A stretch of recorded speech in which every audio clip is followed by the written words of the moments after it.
Os deputados aprovaram, em segundo turno na noite de ontem, o texto base da proposta de reforma da Previdência.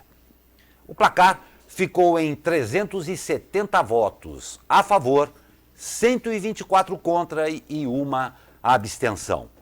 Por se tratar de uma proposta de emenda à Constituição, eram necessários ao menos 308 votos favoráveis.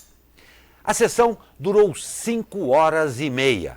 O texto base aprovado é igual ao aprovado no primeiro turno em 10 de julho, quando 379 deputados votaram a favor e 131 contra.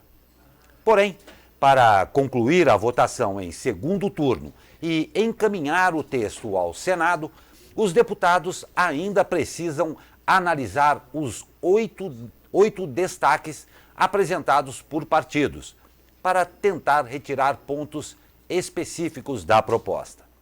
Por isso, o presidente da Câmara, Rodrigo Maia, marcou o início da sessão para agora cedo, com início da ordem do dia às 11 horas. Em entrevista, Maia avaliou que não devem existir surpresas, ou seja, que os destaques devem ser rejeitados. Questionado sobre a queda de 9 votos a favor da reforma, na comparação com a votação em primeiro turno, Maia disse que há deputados fora de Brasília que atrasaram na volta do recesso. Ele afirmou ainda que decidiu deixar a análise dos destaques para a sessão desta quarta-feira, porque alguns deputados estavam cansados e também para não sobrecarregar os trabalhos de terça e atrasar a votação nesta quarta. Ele pretende concluir a votação em segundo turno até às 22 horas.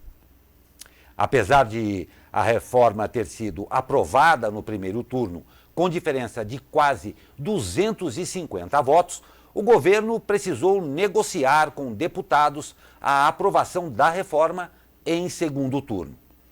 A edição extra do Diário Oficial da União, publicada ontem, registrou o envio pelo Palácio do Planalto ao Congresso de um projeto de lei que destina cerca de 3 bilhões para vários ministérios.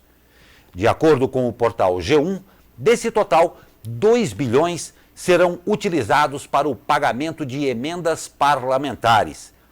A publicação no Diário Oficial da União se deu horas antes do início da votação em segundo turno da reforma da Previdência. Em entrevista após a votação, Maia foi questionado sobre a liberação de emendas pelo governo e disse não achar que tenha sido fundamental. E aí, doutor Sebastião, passou bem? Passou bem, eu acho que a Câmara está realmente demonstrando, né, que eu acho que a Câmara mudou, né? O pensamento dos deputados realmente mudou com relação à reforma da Previdência. Se você vê como é que foi há 2 anos atrás, como é que está sendo agora, né? Quer dizer, e mesmo o temido retorno às bases, né? Porque se temia que os deputados voltando às bases, por pressão do seu eleitorado, talvez mudassem de opinião e não mudaram, né? Eu diria que apesar do Bolsonaro, e graças ao Rodrigo Maia, a reforma está sendo aprovada. Isso é um passo muito importante para o país. A questão das verbas, quer dizer, as verbas hoje dos deputados são impositivas. Quer dizer, o governo até 31 de dezembro tem que liberar o dinheiro de qualquer jeito. Faltou time, podia ter feito isso antes para não dar essa impressão de que teve um toma lá da cá, né? Quer dizer, na prática acaba tendo, mas é um dinheiro também que vai beneficiar os estados que os deputados representam, né? São José mesmo recebe, o Vale do Paraíba recebe através do CURI, verbas para Santa Casa, provisão, um monte de lugar, que são essas verbas impositivas, essas verbas que o deputado tem direito a remanejar no orçamento para direcionar para suas bases, né?